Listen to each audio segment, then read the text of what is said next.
अमीरजादा एक छोटे शहर का सादा और मेहनती लड़का था। पढ़ाई पूरी करने के बाद उसे कोई बड़ी नौकरी नहीं मिली। तभी उसकी शादी सिमरन से हो गई, एक अमीर और आधुनिक परिवार की बेटी। शादी के बाद सिमरन के पापा ने कहा कि वह उनके साथ ही रहे, क्योंकि सिमरन को ससुराल में तकलीफ न हो।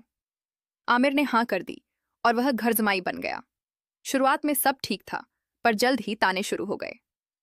देखो, हमारी बेटी ने इसे आसरा दिया है। घर जमाई होकर क्या इज्जत रह जाती है। ये बातें आमिर को अंदर तक तोड़ देती थीं, पर वह हर बार मुस्कुराकर कहता, इज्जत पैसों से नहीं, कर्मों से बनती है। आमिर को खुद पर भरोसा था। वह अपनी मेहनत से कुछ बनना चाहता था। उसने डिलीवरी बॉय की नौकरी कर ली। सुबह से रात तक वह पैकेट पहुंचाता, बारिश में भीगता, धूप में जलता, पर रुकता नहीं। साइकिल पर चलते हुए वह सोचता, एक दिन यही साइकिल मेरी पहचान बनेगी। धीरे धीरे सिमरन को आमिर की सच्चाई और मेहनत समझ आने लगी। वह देखती कि कैसे आमिर बिना थके काम करता है और फिर भी हर शाम मुस्कान के साथ घर लौटता है। वो अब आमिर की मदद करने लगी। कभी उसके लिए खाना पैक करती, कभी पानी की बोतल देती। दोनों के बीच अब सिर्फ रिश्ता नहीं, बल्कि प्यार पनपने लगा था। लेकिन किस्मत को कुछ और मंजूर था। एक दिन सिमरन के पापा को पता चला कि आमिर अब डिलीवरी बॉय है। उन्होंने गुस्से में कहा, हमारी बेटी किसी डिलीवरी वाले के साथ नहीं रह सकती, और आमिर को घर से निकाल दिया गया।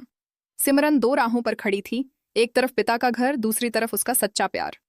कुछ देर खामोशी के बाद उसने कहा, पापा, जिसने मुझे मुस्कुराना सिखाया उसे मैं छोड़ नहीं सकती।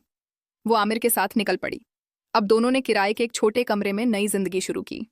आमिर ने डिलीवरी के साथ साथ ऑनलाइन बिजनेस शुरू किया। धीरे धीरे उसकी मेहनत रंग लाई। उसने अपनी खुद की डिलीवरी कंपनी खोली, एएस डिलीवरीज। अब वही लड़का, जिसे कभी घर जमाई कहकर ताना दिया जाता था, शहर का सफल उद्यमी बन गया था। एक दिन उसके ससुर खुद उसके ऑफिस आए बिजनेस पार्टनर बनने के लिए।